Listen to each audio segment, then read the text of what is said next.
কোরআনের মধ্যে নোট করে দিয়েন। আল্লাহ রাব্বুল আলামিন বলেন, ইয ক্বালা লুকমানু লিবনিহি ওয়া হুয়া ইয়াইযুহু ইয়া বুনাইয়া লা তুশরিক বিল্লাহ ইন্নাশ শিরকা লাযুলমুন আযীম। হে আমার আদরের সন্তান, কলিজার টুকরা সন্তান, লা তুশরিক বিল্লাহ, আল্লাহর সাথে শিরিক করো না। শিরিক মানে হচ্ছে আল্লাহ যেটা পারে দুনিয়ার অন্য মানুষ সেটা পারে, এটা বিশ্বাস করার নাম হচ্ছে শিরিক। আল্লাহ যেটা পারে পৃথিবীর মানুষ সেটা পারে, এটা মনে করার নাম হচ্ছে। এবার বলেন তো, ক্ষমতার উৎস জনগণ নাকি ক্ষমতার উৎস আল্লাহ? অনেকে স্লোগান দেয় যে ক্ষমতার উৎস জনগণ, ঠিক কিনা বলেন? এই কথা বললে কি শিরিক হয়ে যাবে না? যে দলেরই হোক, যারাই বলবে কথা, শিরিক হয়ে যাবে। কারণ ক্ষমতায় বসাতে পারে কে? আল্লাহ। ক্ষমতায় থেকে ফেরাউনের মতো অপমানিত করে নামাতে পারে কে? আল্লাহ। তাহলে ক্ষমতার একচ্ছত্র মালিক কে? আল্লাহ। এই শিক্ষা সন্তানকে দিতে হবে যে সন্তান, আল্লাহর সাথে শিরিক করা যাবে না। আল্লাহ যেটা পারে দুনিয়ার মানুষ সেটা পারে, এটা মনে করার নাম হচ্ছে শিরিক। তার মানে অংশীদার স্থাপন করা, অংশীদার স্থাপন করে। এবার মা বোনদেরকে বলতেছি, বিয়ের পরে 3 বছর 4 বছর 5 বছর পরে যখন বাচ্চা কাচ্চা হয় না, তখন মাজারে দৌড়ায়, ঠিক কিনা বলেন? তা মাজারে গেলে কবরে যে ব্যক্তি শুয়ে আছে, ঘুমিয়ে আছে, উনি ভালো লোক ছিল, ঠিক আছে, তো ওনার কাছে গেলে কেমনে সন্তান পাবেন বলেন তো? উনি কি সন্তান দিতে পারে? আপনার এলাকায় কুকুর আছে না? আমির হামজা ভাই বের হয়েছে, এই উদাহরণটা উনিই বেশি দেয়, যে কুকুর প্রতি বছরে 8টা 10টা করে বাচ্চা দেয়, ঠিক কিনা বলেন? উনি কোন পীরের কাছে মুরিদ হয়েছে বলেন তো? ফাসুবহানাল্লাযী লা ইহসা ইমতিনানুহু বিল লিসানি ওয়ালা বিল কলাম নাশহাদু আল্লা ইলাহা ইল্লাল্লাহু ওয়াহদাহু লা শারীকা লাহু ونشهد أن سيدنا وحبيبنا وطبيبنا وطبيب أرواحنا محمد الذي أرسله بالحق بشيرا ونذيرا وداعيا إلى الله بإذنه وسراجا وقمرا منيرا فقد قال الله تعالى في كلامه المجيد وبرهانه التوحيد أما بعد فأعوذ بالله من الشيطان الرجيم بسم الله الرحمن الرحيم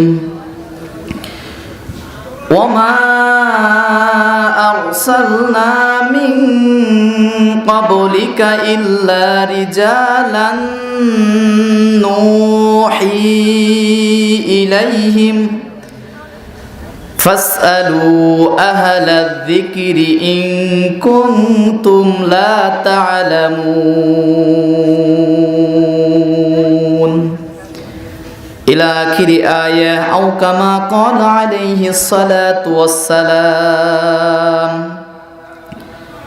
وعن أبي أنس رضي الله تعالى عنه أنه قال قال رسول الله صلى الله عليه وسلم لا يؤمن أحدكم حتى أكون أحب إليه من والده وولده والناس أجمعين متفق عليه أو كما قال عليه الصلاة والسلام. আলহামদুলিল্লাহ, মহান আল্লাহ পাকের দরবারে কালেমাতু শুকরিয়া আদায় করি যে মহান আল্লাহ সুবহানাহু ওয়া তাআলা নূরে মদিনা জামে মসজিদের উন্নতি কল্পে পবিত্র কোরআনুল কারীম থেকে কিছু আলোচনা বলা এবং শোনার তৌফিক দান করলেন। সকলে আল্লাহ পাকের দরবারে কালেমাতু শুকরিয়া আদায় করি, সকলে বলি আলহামদুলিল্লাহ। শতকোটি দরুদ ও সালাম বিশ্ব মানবতার মহান শিক্ষক, মানবতার পরম বন্ধু, দু জাহানের সরদার, সাইয়্যিদুল খলাক, কুতুবুল বাশার সৈয়দুল কওনাইল, ইমামুল মুরসালিন, রহমাতাল লিল আলামিন, খাতামান নাবিয়্যিন, সর্বশেষ নবী, আখিরি নবী, নবী মুহাম্মদুর রাসূলুল্লাহ, সকলেই বলি সাল্লাল্লাহু আলাইহি ওয়াসাল্লাম। অনেক রাত হয়ে গেছে, শীতের মধ্যে অনেক গণ্যমান্য ব্যক্তিবর্গের নাম আছে, বিশেষ করে সভাপতি, বিশেষ অতিথি, সম্মানিত অতিথিবৃন্দ মহোদয় সহ নাম না জানা অনেক আলেম ওলামা কথা বলেছেন। সকলের জন্য দোয়া করি, আল্লাহ রাব্বুল আলামিন যেন সকলের মান মর্যাদা বৃদ্ধি করে দেয়। সকলে বলি আল্লাহুম্মা আমিন। সময় আরবিক কবি সাহিত্যিকদের খুব ডিমান্ড ছিল, খুব দাম ছিল, কবিতা চর্চা হতো। একজন কবি যখন শত শত লাইনের কবিতা আবৃত্তি করত, অপর পক্ষের অন্য কবি একবার শোনার পরে হুবহুব সেই কবিতা আবার শোনাতে পারতো। এত মেধাবী আল্লাহ পাক সেই যুগের মানুষগুলোকে করেছিল। উট, ঘোড়া যে পা দেয় না মরুভূমিতে, বালুর ওপরে পা দিলে উটের ঘোড়ার পায়ের ছাপ দেখে সেই যুগের মানুষ বলতে পারতো এটা কোন যুগের উট, এখান দিয়ে কোন গোত্রের উট এই জমিন দিয়ে হেঁটে গেছে বলতে পারতো। এত মেধাবী আল্লাহ পাক সেই যুগের মানুষকে করেছিল। ঠিক সেই সময়ে কোরআনটাকে নাজিল করে দিয়ে আল্লাহ রাব্বুল আলামিন তামাম পৃথিবীর মানুষদের জন্য কোরআনের মধ্যে যতগুলো চ্যালেঞ্জ করেছেন, তার মধ্যে সবচেয়ে বড় চ্যালেঞ্জ দুইটা। কয়টা? দুইটা। খুব মনোযোগ দিয়ে শুনবেন। আল্লাহ রাব্বুল আলামিন আজ থেকে ১৫০০ বছর আগে তামাম পৃথিবীর মানুষদেরকে লক্ষ্য করে দুইটা চ্যালেঞ্জ দিয়ে দিলেন। এক নম্বরে আল্লাহ রাব্বুল আলামিন আজ থেকে ১৫০০ বছর আগে বললেন, দুনিয়ার মানুষ শোনো, পৃথিবীতে যদি একবার জন্মগ্রহণ করো, সময় ব্যবধানে দিন ফুরিয়ে যাবে, একদিন তোমাকে মৃত্যুর স্বাদ গ্রহণ করতে হবে। এবার আপনারা আওয়াজ করে বলবেন, যারা আল্লাহকে বিশ্বাস করে না, যারা পরকাল আখিরাতকে বিশ্বাস করে না, কিন্তু একবার জন্মগ্রহণ করলে যে মৃত্যুবরণ করতে হবে, এ কথা মানুষ বিশ্বাস করে না কি করে না? জন্মগ্রহণ করলে মৃত্যু হবে। অনেকে বলে যে there is no God, unseen is nothing, স্রষ্টা বলতে কিচ্ছু নাই, নাউজুবিল্লাহ বলেন। আল্লাহকে বিশ্বাস করে না, কিন্তু মৃত্যু যে হবে এ কথা কিন্তু তারা বিশ্বাস করে। প্রথম চ্যালেঞ্জ আল্লাহ রাব্বুল আলামিন সূরা ইমরানের ১৮৫ নম্বর আয়াত, সূরা আম্বিয়ার ৩৫ নম্বর আয়াত, সূরা আনকাবুতের ৫৭ নম্বর আয়াত, একই আয়াত তিনটা জায়গায় দিয়ে আল্লাহ রাব্বুল আলামিন বললেন, কুল্লু নাফসিন যায়িকাতুল মাউত সুম্মা ইলাইনা তুরজাউন। আল্লাহু আকবার। জন্মগ্রহণ করলে যাদের মধ্যে নফস আছে, রুহু আছে, আত্মা আছে, জান আছে, জন্মগ্রহণ যদি করো মৃত্যুর স্বাদ গ্রহণ করতেই হবে। এক নাম্বার চ্যালেঞ্জ। এই চ্যালেঞ্জ কেউ কি মোকাবেলা করতে পারছে আজ পর্যন্ত? যে আমি আল্লাহকে বিশ্বাস করি না, আমি মরব না, এরকম কেউ বলতে পারছে? সম্ভব না। দ্বিতীয় চ্যালেঞ্জ, এই কিতাব নাজিল করার পরে একটু আওয়াজ করে বলেন তো, এই কিতাব নাজিল করেছে কে? আল্লাহ। কি দুনিয়ার কোনো মানুষের পক্ষে কিতাব লেখা সম্ভব? আল্লাহ রাব্বুল আলামিন কোরআন খুললেন, প্রথমে কোরআন সম্পর্কে নিজেই চ্যালেঞ্জ দিচ্ছে। আল্লাহ রাব্বুল আলামিন তামাম পৃথিবীর মানুষদেরকে লক্ষ্য করে বলতেছে, এমন একটি কিতাব, এমন একটি কোরআন তোমাদের জন্য নাজিল করলাম।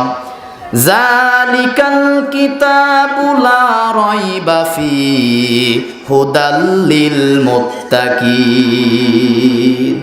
জালিকাল কিতাব, এটা এমন একটি কিতাব, this is the book, there is no doubt about it a guidance for the religious. এটা এমন একটি কিতাব আমি আল্লাহ রাব্বুল আলামিন নাজিল করেছি, যে কিতাবের মধ্যে ভুল নাই, যে কিতাবের মধ্যে মিথ্যা নাই। এই কিতাবের মধ্যে ভুল যে আছে, মিথ্যা যে আছে, এটার সন্দেহের অবকাশ মানুষের মনের মধ্যে, হৃদয়ের মধ্যে আমি আল্লাহ পাক রাখি নাই। তাহলে কিতাবের মধ্যে কি নাই বলেন তো? ভুল নাই, মিথ্যা নাই। এমনকি কিতাবের মতো কিতাব লেখা পৃথিবীর মানুষের পক্ষে সম্ভব না। আল্লাহ রাব্বুল আলামিন তামাম পৃথিবীর মানুষদেরকে লক্ষ্য করে সূরা বাকারার ২৩ নম্বর আয়াতের মধ্যে আল্লাহ রাব্বুল আলামিন বলেন, ওয়া ইন কুনতুম ফি রাইবিম মিম্মা নাযালনা আলা আবদিনা ফাতু বিসূরাতিম মিন মিসলিহি ওয়াদউ শুহাদাআকুম মিন দুনিল্লাহি ইন কুনতুম সাদিকিন।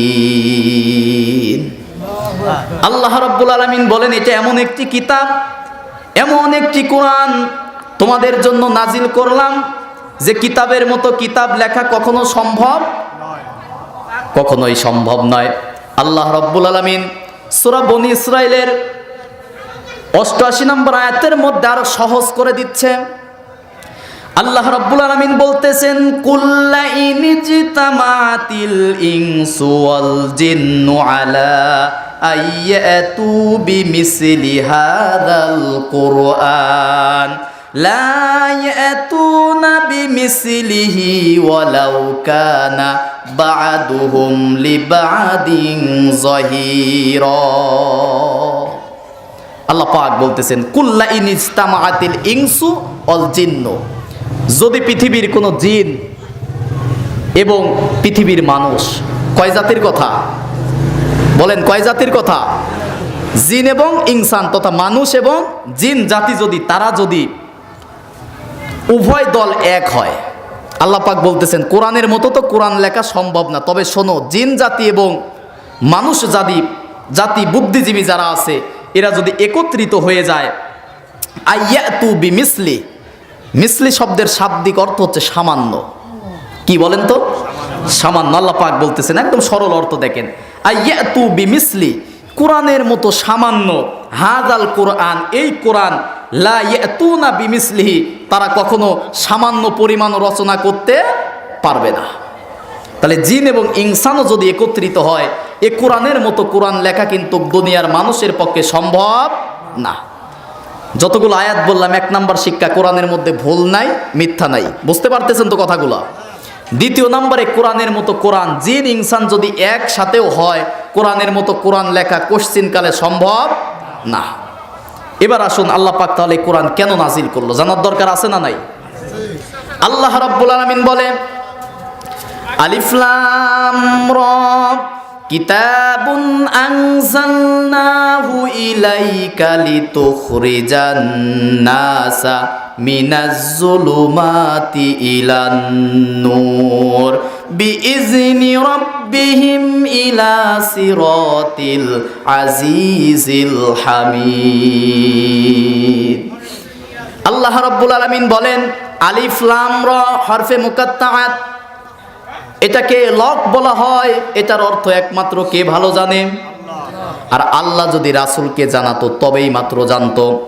আল্লাহ রাব্বুল আলামিন বলেন, কিতাবুন আনজালনা, কিতাবুন, কোরআনের প্রতিটা আয়াতকে আল্লাহ পাক কিতাব বলেছে। আল্লাহু আকবার বলেন। কোরআনের প্রতিটা শব্দকে আল্লাহ রাব্বুল আলামিন কিতাব বলেছে, কারণ কোরআনের একটা শব্দই পারে মানুষকে হেদায়েত দিতে। ঠিক কিনা বলেন? একটা আয়াতের একটা শব্দই পারে আপনার জীবনকে পরিবর্তন করতে। আল্লাহ রাব্বুল আলামিন বলেন, কিতাবুন আনজালনাহু ইলাইকা লিতুখরিজান নাস। শোনো দুনিয়ার মানুষ, আমি আল্লাহ পাক কেন কিতাব নাজিল করেছি? আনজালনাহু ইলাইকা লিতুখরিজান নাস, দুনিয়ার সমস্ত মানুষদেরকে মিনাজ যুলুমাত, অন্ধকার থেকে, ইলা নূর, আলোর দিকে, হেদায়েতের দিকে, জান্নাতের দিকে নিয়ে যাওয়ার জন্য আমি আল্লাহ পাক কোরআন নাজিল করেছি। তাহলে কোরআন নাজিল করেছে কিসের জন্য বলেন তো? আমরা যেন এই কোরআন দিয়ে জান্নাতের পথ দেখতে পাই। ঠিক না বলেন? আপনি দুনিয়ার যে কোনো হুজুরের কাছে যাবেন, যে হুজুর যে দলের, সেই দলের কথা বলবে। কিছুক্ষণ আগেও ঘরে বসেছিলাম, অনেকের সাথেই কথা হলো, বলে যে এক এক হুজুর এক এক কথা বলে, এর মাঝখানে সাধারণ মানুষ পড়ে গেছে বিপদে। ঠিক কিনা বলেন? তাহলে প্রত্যেকটা আলেম, প্রত্যেকটা হুজুর যদি কোরআন থেকে কথা বলতো, দল 10টা হতো না একটাই থাকতো?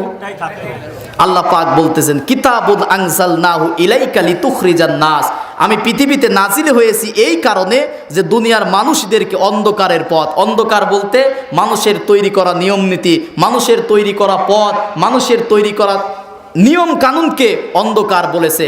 কারণ মানুষ কিভাবে চলবে সৃষ্টি করেছে যে আল্লাহ, সে আল্লাহ পাকই মানুষ চলার জন্য একটা গাইডলাইন কোরআন দিয়েছে। ঠিক কিনা বলেন? আল্লাহ রাব্বুল আলামিন সূরা আম্বিয়ার 10 নম্বর আয়াতের মধ্যে সুন্দর করে তামাম পৃথিবীর মানুষদেরকে ডাক দিয়ে বলতেছেন, লাকাদ আনজালনা ইলাইকুম কিতাবান ফীহি যিকরুকুম আফালা তাকিলুন। আল্লাহু আকবার। লাকাদ আনজালনা ইলাইকুম, আল্লাহ রাব্বুল আলামিন বলতেছেন লামে তাগিদ দিয়ে, অবশ্যই আমি আল্লাহ রাব্বুল আলামিন এই কিতাবটা নাজিল করেছি তোমাদের জন্য। তোমাদের বলতে মানুষদের জন্য। কাদের জন্য? আর মানুষ আমরা কি বলেন তো? অধিকাংশ মুসলমান কোরআন পড়তে পারেই না, ঠিক না বলেন? কিয়ামতের দিন আপনি কি জবাব দিবেন বলেন? আল্লাহ যদি আপনাকে বলে যে বান্দা 50 বছর, 60 বছর, 70 বছর তোকে আমি জীবন দিয়েছিলাম, দুনিয়ার টাকা পয়সা, বাড়ি গাড়ি, ধন সম্পদ কম উপার্জন করো নাই, আমি রব যে তোমাকে একটা কিতাব দিলাম, এই কিতাবই তো পড়তে পারো না। কি জবাব দিবেন কিয়ামতের দিন আল্লাহ যদি বলে? এই জন্য এই কোরআন পড়ার দরকার আছে না নাই বলেন তো? আপনাদের এখনো যারা শিখেন নাই, বৃদ্ধ মানুষ, আপনি মনে করেন যে হুজুর এখন আর কি করে শিখবো? 3টা কথা, আপনাকে কোরআন পড়া শিখতে হবে, কোরআন পড়তে হবে, কোরআন বুঝতে হবে, কোরআন দিয়ে আমল করতে হবে, ঠিক কিনা বলেন? শিখবেন মুর্শিদে, লজ্জার কিচ্ছু না। ইমাম সাহেবের কাছে আপনার দাড়ি পেকে গেছে, কোরআন আপনাকে শিখতে হবে। মা বোনের যারা আমার কথা শুনতেছেন, কোরআন পড়া ছাড়া এ জাতির মুক্তি কখনো সম্ভব না। আল্লাহ রাব্বুল আলামিন কেন কোরআনের কথা বললেন? আল্লাহ রাব্বুল আলামিন বলেন, বাল নাকুযিফু বিল হাক্কি আলাল বাতিলি ফায়াদমাগুহু ফাইযা হুয়া যাহিক ওয়া লাকুমুল ওয়াইলু মিম্মা তাসিফুন। আল্লাহ রাব্বুল আলামিন বলেন, বাল নাকুযিফু বিল হাক্কি আলাল বাতিল, কোরআনটা যেহেতু সত্য, এই সত্য দিয়ে যখন কোনো বাতিলকে, মিথ্যাকে আঘাত করা হয়, ফায়াদ মাগুহু ফাইদা হুয়া জাহিক, তখন মিথ্যা বাতিল ভেঙে চূর্ণ বিচূর্ণ হয়ে যায়। তাহলে কোরআনটা হচ্ছে সত্য, কোরআনটা তাফসিরে ফি জিলালিল কোরআন আল্লামা শহীদ সাইয়েদ কুতুব রহমাতুল্লাহ আলাইহি হক শব্দের অর্থ দিয়েছে 3টা। কয়টা?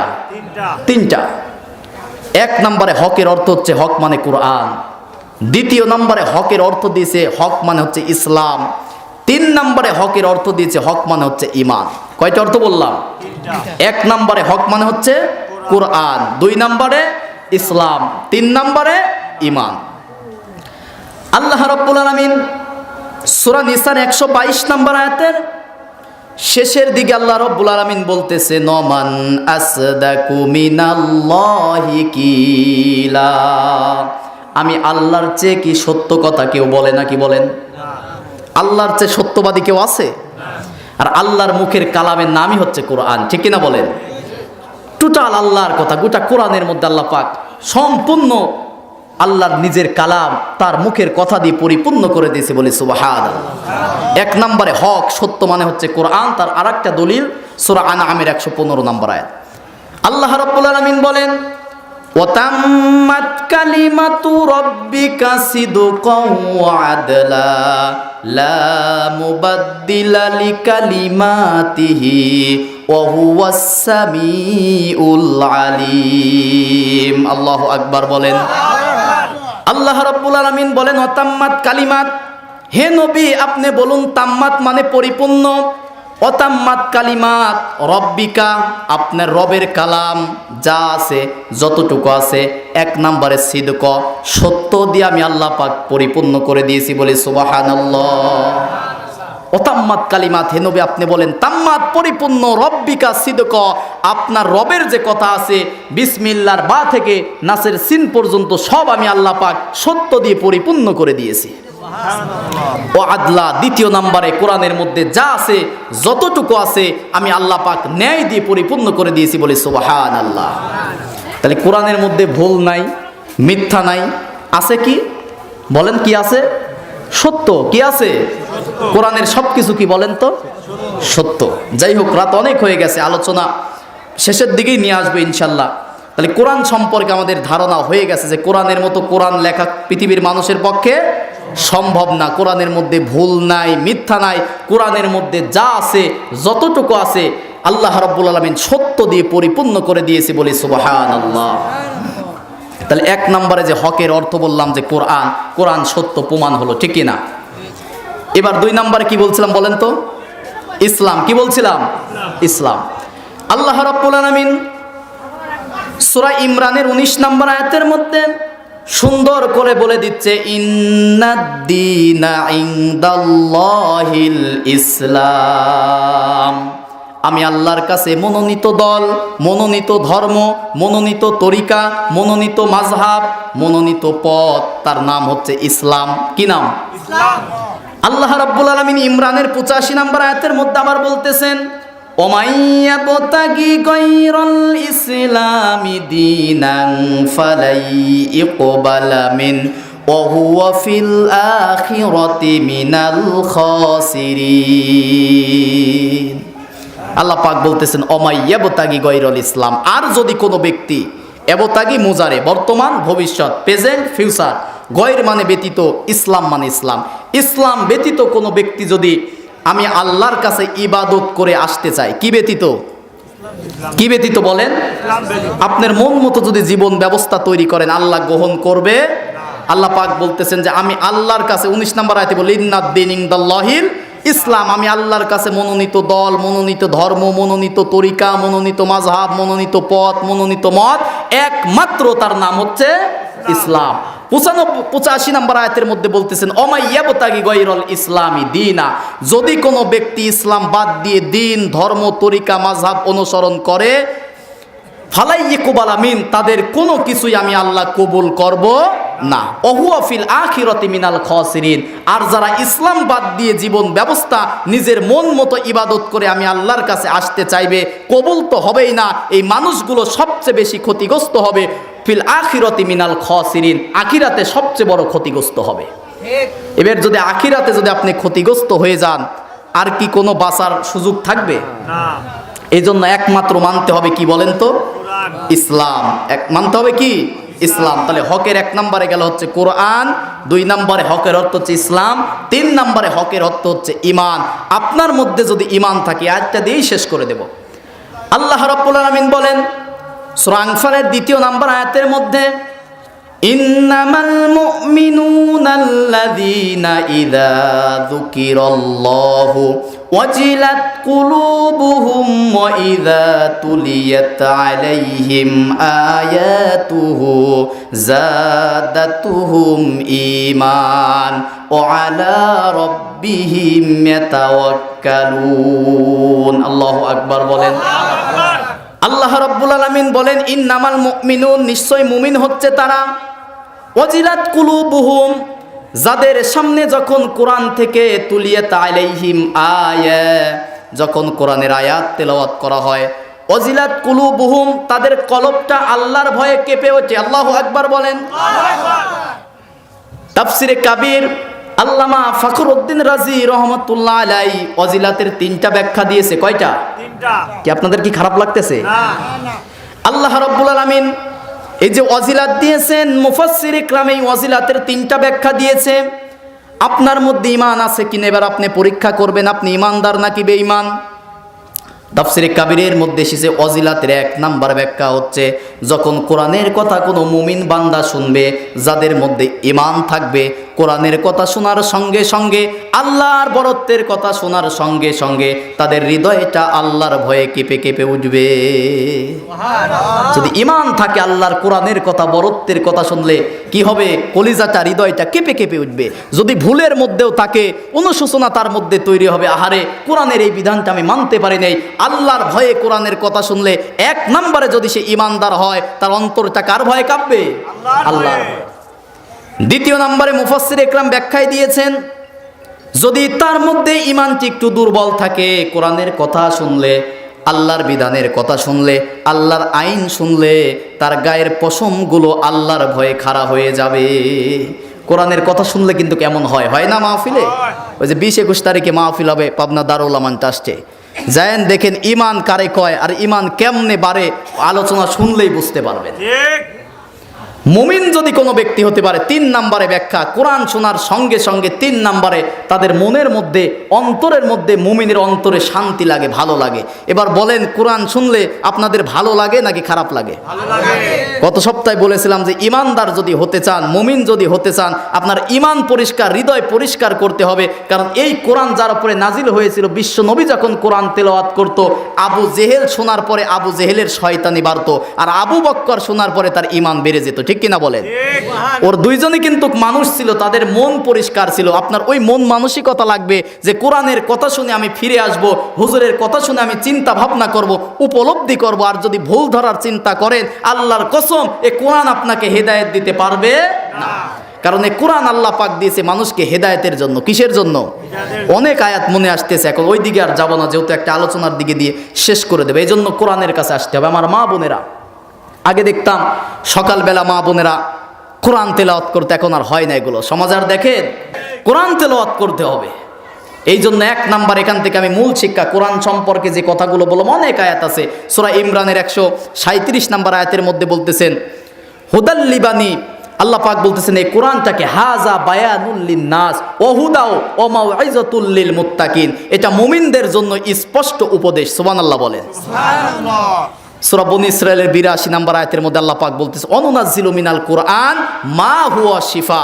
আমি আল্লাহ পাক দীর্ঘ 23 বছর, আমি তো জুমার বয়ানে আয়াতটা অনেক বেশি বলি, সব জায়গায় বলি যে আল্লাহ পাক এই কোরআনটা নাজিল করেছে একটা মানুষের ব্যক্তিগত জীবন, পারিবারিক জীবন, সামাজিক জীবন, রাষ্ট্রীয় জীবন, অর্থনীতি, যুদ্ধনীতি, সন্ধিনীতি, পররাষ্ট্রনীতি আর রাজনীতি, সব সমস্যার সমাধানের জন্য আল্লাহ পাক কোরআন নাজিল করেছে। ঠিক কিনা বলেন? এ টু জেড আপনি কি চান কোরআনের মধ্যে, আপনি জিজ্ঞাসা করেন যে কোরআন আমার এইটা দরকার। রাষ্ট্র রাজত্ব, এই যে রাজনীতি, এখন তো নির্বাচন হয়ে গেল, এই যে রাষ্ট্র এখন কিভাবে গঠন করতে হবে, এ তথ্য তো কোরআনে নাই, নাকি বলেন? কোথায় আছে বলেন তো? কোরআনে তো আছে, কোথায় আছে? এই যে মুসলমান এগুলো জানে না, এই জন্যই তো মায়ের খাচ্চার কপাল পড়তেছে। আয়াতুল কুরসি নাম শুনছেন? সূরা বাকারা 255 নম্বর আয়াত। একটা আমলের কথা বলি, শুধু ওয়াজ তো করেই যাচ্ছি, কালকে জুমার বয়ানেও বলবো। আপনারা তো পরিচিত মানুষ, অনেকে মনে করছেন নাম দেখেছে অন্য হুজুর কিনা, এরকম ভাবছেন নাকি অনেকে? কোনো ব্যক্তি যদি 5 ওয়াক্ত নামাজ পড়ার পরে, মা বোনেরা কথাগুলো মনোযোগ দিয়ে শুনবেন, কারণ প্রত্যেকটা মানুষের সময় এখন আমার কাছে আমানত। এই 100 জন মানুষের হিসাবে 1 ঘন্টার হিসাব কিয়ামতের দিন আমাকে দেওয়া লাগবে যদি কোরআনের বাইরে একটি কথাও বলি। 5 ওয়াক্ত নামাজের পরে যদি আমলটা আমি করি, আর একটা আমলের কথা বলবো, 5 ওয়াক্ত নামাজের পরে কোনো ব্যক্তি যদি আয়াতুল কুরসি সূরা বাকারা 255 নম্বর একটা আয়াত যদি কোনো ব্যক্তি পড়তে পারে, আল্লাহ রাব্বুল আলামিন বলেন যদি সেই আয়াতের উপরে তার আমল থাকে, ওই ব্যক্তি আর জান্নাতের মাঝখানে শুধু পার্থক্য মৃত্যু, ওই ব্যক্তি যেন মরে না, তাই জান্নাতে যায় না। কথা কি বুঝতে পারছেন? মৃত্যুটা হচ্ছে আপনার ব্রিজ, আপনি মৃত্যুবরণ করবেন যদি আয়াতুল কুরসির উপরে আমল থাকে। 5 ওয়াক্ত নামাজের পরে মৃত্যুবরণ করার সঙ্গে সঙ্গে যাবেন কোথায়? জান্নাতে। আর আয়াতুল কুরসির মধ্যে অনেক শিক্ষা আছে। আয়াতুল কুরসি মানে সিয়ারের আয়াত। কিসের আয়াত? এখন তো সিয়ারেরই সমস্যা, তাই না? এই সিয়ারের সমস্যার সমাধান করার জন্য 4টা মূল নীতি দিয়ে আল্লাহ পাক কোরআনের মধ্যে একটা সূরা দিয়েছে। সূরাটার নাম হচ্ছে সূরাতুল মুলক। রাষ্ট্র নিয়ে আল্লাহ পাক একটা সূরা দিয়েছে। সুবহানাল্লাহ বলেন। সুবহানাল্লাহ। এরপরে যে মন্ত্রী পরিষদ গঠন হবে না এখন, এটা নিয়ে মনে হয় কোরআনে কিচ্ছু নাই, আছে নাকি? একটা সূরাই আছে সূরা, সূরার নাম সূরাতুল সূরা, মানে হচ্ছে মন্ত্রী পরিষদ। কি পরিষদ? মন্ত্রী পরিষদ। এরপরে আরেকটা আয়াত মনেই হয়ে গেল, বলবো নাকি? বলেন। রাষ্ট্র ক্ষমতা যারা পাবে তারা যদি 4টা কাজ করে, কয়টা কাজ? 4টা কাজ। সূরা মাইদার 12 নম্বর আয়াতের মধ্যে আল্লাহ পাক বলতেছেন। এটা আবার কারোর কাছে বলেন না, ঠিক আছে? একটা ঘটনা বলি, সুর ছাড়াই বলি, আমার কথা কি বুঝতেছেন আপনারা? মূসা আলাইহিস সালাতু ওয়াস সালাম তুর পাহাড়ে গিয়েছিল আল্লাহর সাথে দেখা করার জন্য। কার সাথে? আল্লাহর সাথে। একাই তো যায় নাই, কয়জন নিয়ে গেছিল বলতে পারবেন? মুসলমানরা আজকে কোরআন পড়ে না, কষ্ট লাগে। মুসলমানের সন্তান, আমি বলি ভাই আপনার কোরআন বুঝে পড়ার দরকার নাই, শুধু সরল অনুবাদ পড়েন, আপনাকে কোনো ব্যক্তি শিরিক আর বিদআত করাতে পারবে না। আগেকার পীর সাহেবের কাছে গেলে কোরআন ধরা দিতে, এখন পীর সাহেবের কাছে যাবেন সকাল সন্ধ্যা হু হু জিকির করো, ধরায় দেবে। আপনি তাবলিগ জামাতের কাছে যাবেন, বলবে যে সকালে ফাজাইলে আমল করো, কেউ আর কোরআন ধরায় দেয় না। ঠিক কিনা বলেন? আমি তাদের বিরোধিতা করতেছি না। শাহজালাল, শাহপরান, তিতুমির তারা পীর ছিল, তারা দিনের বেলায় তরবারি নিয়ে জিহাদ করত, রাতের বেলায় তাহাজ্জুদে দাঁড়িয়ে থাকতো, আর কোনো মানুষ তার কাছে মুরিদ হলে বলতো যে কোরআন পড়ো, এই কোরআনই তোমাকে জান্নাতের পথ দেখায় দেবে। একটা আয়াতের কথা, এই আয়াতটা পরে বলে আপনাদেরকে বলছিলাম গত সপ্তাহে যে কিয়ামতের দিন কিন্তু কোরআন সম্পর্কে, মা বোনেরা একটু মনোযোগ দিয়ে কথা শুনবেন, কিয়ামতের দিন আপনি নামাজ পড়ছেন কিনা, রোজা রাখছেন কিনা এ সম্পর্কে সরাসরি কোনো প্রশ্ন করা কিন্তু হবে না। কথা কি বুঝতে পারছেন? কিন্তু সরাসরি একটা প্রশ্ন করা হবে। কি প্রশ্ন করা হবে জানেন? সূরা যুখরুফ 43 নম্বর সূরার 44 নম্বর আয়াতের মধ্যে আল্লাহ পাক বলতেছেন ওয়া ইন্নাহু লা যিকরুল লাকা ওয়া লিকাউমিকা ওয়া সাউফা তুসআলুন। আল্লাহ পাক বলতেছেন ওয়া ইন্নাহু লা যিকরুল লাকা, এই জিকির সম্পর্কে মানে কোরআন সম্পর্কে, ওয়া লিকাউমিকা, হে নবী আপনাকে, আর কওম মানে হচ্ছে উম্মত, দল, গোষ্ঠীর লোক। কওম বোঝেন তো, গোত্র বোঝেন তো, বিশ্ব নবীর উম্মত না আমরা। আল্লাহ পাক বলতেছেন ওয়া ইন্নাহু লা যিকরুল লাকা, এই কোরআন সম্পর্কে হে নবী আপনাকে, অলি কৌমিকা এবং আপনার উম্মতদেরকে, অলি কৌমিকা ওয়া সাউফা তুসআলুন, অবশ্যই আমি আল্লাহ কিয়ামতের দিন জিজ্ঞাসা করব। কি সম্পর্কে জিজ্ঞাসা করবে বলেন না কেন? কি সম্পর্কে? সিন সাউফা কদ আরবি গ্রামার অনুযায়ী মুজারের আগে যদি সিন সাউফা কদ এরকম শব্দ আসে তাহলে অর্থ দাঁড়ায় অতি তাড়াতাড়ি। কি তাড়াতাড়ি? আল্লাহ পাক বলতেছেন ও সাউফা, এই যে সিন সাউফা কদ আছে না, সামান্য আরবি গ্রামার জানে কোরআন বোঝা আসলেই সহজ। অনেকে বলে যে কোরআন বোঝা কঠিন। আল্লাহ পাক বলতেছেন যে কোরআন বোঝা আমি আল্লাহ পাক কোরআন পড়ার জন্য, বোঝার জন্য, মুখস্থ করার জন্য, ওয়ালা কদ ইয়াসসারনাল কুরআনা লিযিকরি ফাহাল মিন মুদ্দাকির, আমি আল্লাহ কোরআন পড়ার জন্য, বোঝার জন্য, মুখস্থ করার জন্য সহজ করে দিয়েছি। সুবহানাল্লাহ। সূরা কমারের 17 নম্বর আয়াত, 22 নম্বর আয়াত, 32 নম্বর আয়াত, 40 নম্বর আয়াত, একই আয়াত 4 জায়গায় দিয়ে বলতেছেন ওয়ালা কদ ইয়াসসারনাল কুরআনা লিযিকরি ফাহাল মিন মুদ্দাকির, এই কোরআন বোঝার জন্য, পড়ার জন্য, মুখস্থ করার জন্য আমি আল্লাহ সহজ করে দিয়েছি। সুবহানাল্লাহ। যদি সহজ না হতো, কারোর কি সম্ভব হতো এই কোরআন মুখস্থ করা? না। কোরআনের হাফেজ আছে না? আছে। অন্য কোন বইয়ের হাফেজ আছে পৃথিবীতে? খ্রিস্টানরা কিন্তু এরকম মসজিদ, ওদের তো গির্জায় ওদের যে ইমাম সাহেব বলেন আর জার্জ বলেন, তারপরে হচ্ছে পাদ্রী বলেন, তারপরে যাই বলেন না কেন, তাদেরকে কি করে জানেন? লক্ষ লক্ষ টাকা দেয় যে তোমরা আমাদের ধর্মীয় কিতাব নিয়ে গবেষণা করো। সারা জীবন গবেষণা করেও কিতাব মুখস্থ করতে তারা পারে না। তাহলে কিয়ামতের দিন কিন্তু আল্লাহ পাকে কোরআন সম্পর্কে কি করবে বলেন তো? জিজ্ঞাসা করবে। এরপরে 2 নম্বর সূরা আরাফের 6 নম্বর আয়াতের মধ্যে আল্লাহ পাক এবার আরবি গ্রামারে লামে তাগিদ নুনে সাকিলা, গুরুত্ব বোঝানোর জন্য, ইংরেজিতে যেটাকে সুপারলেটিভ ডিগ্রি বলা হয়, কোনো কিছুর গুরুত্ব বোঝানোর জন্য লামে তাগিদ নুনে সাকিলা আরবি গ্রামারে ব্যবহার করা হয়। আল্লাহ পাক বলতেছেন ফালা নাসআলান্নাল্লাযীনা উরসিলু ইলাইহিম ওয়ালা নাসআলান্নাল মুরসালিন, হে নবী আপনাকে এবং আপনার উম্মতদেরকে লামে তাগিদ নুনে সাকিলা অবশ্যই অবশ্যই কিয়ামতের দিন জিজ্ঞাসা করব যে এই কোরআন মানা হয়েছিল কিনা। ঠিক। 3 নম্বর আরেকটা দলিল সূরা হিজরের 92 নম্বর আয়াতের মধ্যে বলতেছেন ফাওয়া রাব্বিকা লানাসআলান্নাহুম আজমাইন, আল্লাহ পাক নিজের নামে কসম খাচ্ছে। কার নামে? আল্লাহর নামে কসমকে বলতেছেন, যে আমি আল্লাহর নামে নিজে কসমকে বলতেছেন অবশ্যই ফাওয়া রাব্বিকা, আপনার রবের কসম, আপনাকে কিয়ামতের দিন জেরা করা হবে এই কোরআন আপনি এবং আপনার উম্মত মানছেন কিনা সম্পর্কে জিজ্ঞাসা করা হবে। এবার যারা কোরআন পড়তে পারেন না, কোরআন বোঝেন না, কোরআন দিয়ে আমল করেন না, কি অবস্থা হবে যদি বলে যে বান্দা 60-70 বছরের জীবন দিয়েছিলাম, এই কোরআন কেন শিখতে পারো নাই? কি জবাব দিবেন বলেন? তাহলে কোরআন শিখার দরকার আছে না নাই বলেন তো? কোরআন শিখতে হবে, কোরআন বুঝতে হবে, কোরআন পড়তে হবে, কোরআন দিয়ে আমল করতে হবে। আমার মা বোনেরা ঘরে ঘরে কোরআনের চর্চা বাড়িয়ে দেন, কোরআন পড়েন। যুবক ভাইরা আপনাদের কোরআনের কাছে ফিরে আসতে হবে, কোরআন পড়েন, কোরআন আপনাকে সফলতার মুখ দেখিয়ে দেবে। ঠিক কিনা বলেন? অনেক যুবক বলে যে ভাই কি করব, হতাশা, দুঃখ, দুর্দশা। রিজিকের ফয়সালা কোথায় থেকে হয় বলেন তো? আপনি 5 ওয়াক্ত, আমি তো বলেছিলাম যে যুবক ভাইদেরকে বলি যে 5 ওয়াক্ত নামাজ পড়েন, প্রতিদিন কোরআন পড়েন আর হালাল রিজিক ভক্ষণ করেন, আল্লাহ পাক আপনার ইহকাল পরকালে শান্তি দিয়ে দিবে। খেদমতের মধ্যেই তার সফলতা। নারী জাতি যদি স্বামীর অনুগত্য করতে পারে, নারী জাতি যদি স্বামীর অনুগত্যের মধ্যে থাকতে পারে, কিয়ামতের দিন আল্লাহ রাব্বুল আলামিন আরশে আজিমের নিচে তাদেরকে জায়গা করে দেবে। এই জন্য মা বোনেরা পর্দার আড়ালে যারা আছেন, আর একটা পয়েন্ট বলে আমি শেষ করে দেবো। শাশুড়ি নারীর তো জান্নাতে যা সহজ, অনেক সহজ। আর কোন স্বামী এরকম আছে যে স্ত্রীকে ভালোবাসতে চায় না? এমন আছে? অনেক সহজ, অনেক সহজ। আপনি স্ত্রীকে যত পরিমাণ ভালোবাসে একটা পুরুষ মানুষ, আমার মনে হয় না যে এত ভালো আর কাউরে বাসে।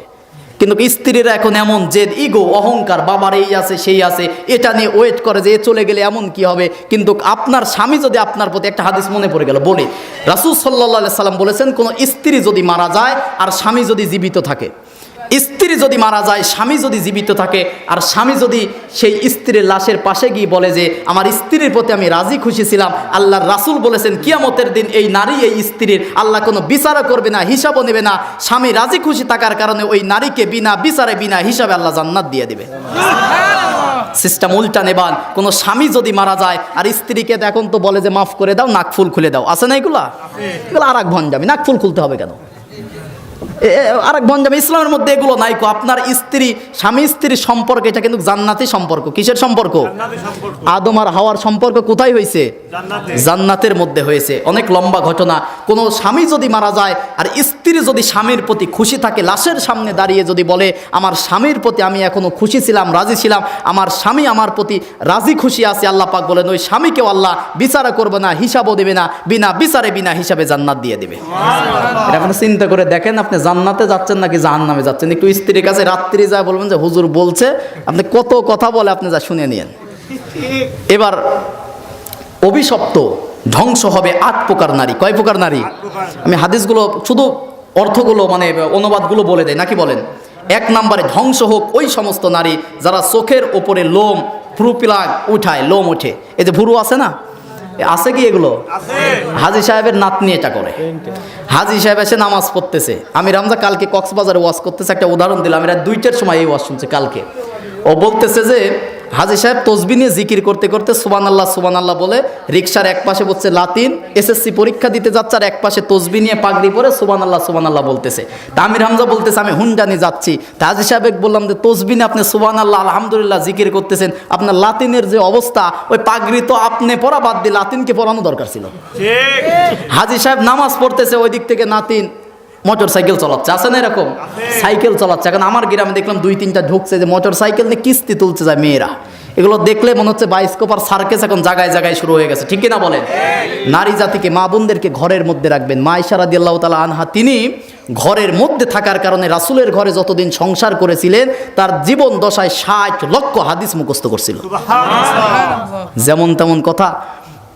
ফকিররা তারা বলতেছেন যে কোনো মাসলা নিয়ে যদি সমস্যা হতো, আব্দুল্লাহ ইবনে মাসউদ যখন মাসলায় বেঁধে যেত তখন বলতেছে মা আয়েশার কাছে যাও, তিনি এই মাসলাটা ভালো দিতে জানতো। সুবহানাল্লাহ বলেন। শুধুমাত্র ঘরের ভিতর যদি নারী জাতি থাকে, পর্দার মধ্যে যদি থাকে, সেই নারীর মেধা এবং সৌন্দর্য আল্লাহ পাক নিজে বৃদ্ধি করে দেয়। সুবহানাল্লাহ বলেন। আর নারী জাতিকে আল্লাহ পাক সৃষ্টি করেছে পুরুষের অনুগত্য। অনুগত্য করা মানে অনেকে মনে করে দাসী মনে করে। আপনি ইবাদত যখন আপনার শারীর লুঙ্গিটা পরিষ্কার করে দেবেন, আপনি মনে করেন যে জান্নাতের জন্য আপনার পথ অগ্রসর হচ্ছে। সুবহানাল্লাহ বলেন। এটা বুঝতেইছেন না, জান্নাত অনেক সহজ। এই জন্য যে পয়েন্ট থেকে আসতেছিলাম, ভ্রু পিলাক করা যাবে না। অনেকের মেয়ে করে, আপনি নামাজ পড়তেছেন মেয়ে করতেছে, কোনো লাভ নাই, কোনো লাভ নাই। আপনার মেয়েকে ওই যে মুয়াজ ইবনে জাবালের মতো শাসনের লাঠি তোলা যাবে না। বলে আমাদের কোসি মেয়ে এসএসসি পরীক্ষা দিচ্ছে, কোসি মেয়ে আল্লাহর রাস্তায় চলে যাচ্ছে আরেকজনের সাথে। এই জন্য মা বোনেরা ভ্রু পিলাক করবেন না। বুখারী শরীফের 4886 নম্বর হাদিসের মধ্যে আছে ওই সমস্ত নারীদেরকে আল্লাহ অভিশাপ দিয়েছেন, ধ্বংস বলেছেন। ধ্বংস হোক তারা যারা নারী হয়ে পুরুষের বেশ ধারণ করে। আছে না এরকম? ভার্সিটিতে তো অনেকেই জান নাই। আমি গত মাসে যে এয়ারপোর্টে গিয়েছিলাম, ওখানে যাওয়ার পরে পরিমণি যেখানে ধরা পড়ছিল ওই বোট ক্লাবে গেছিলাম উত্তরাতে। আমার এক পরিচিত ছিল, ওখানে গেলাম। এক মেয়ে যায় দেখি বুঝার কায়দা নাই মেয়ে, উনি মদ পান করতেছে, ওপেন মদ খাচ্ছে। ছেলে নামে বোঝার তো কায়দা নাই, সমাজে আছে না এরকম?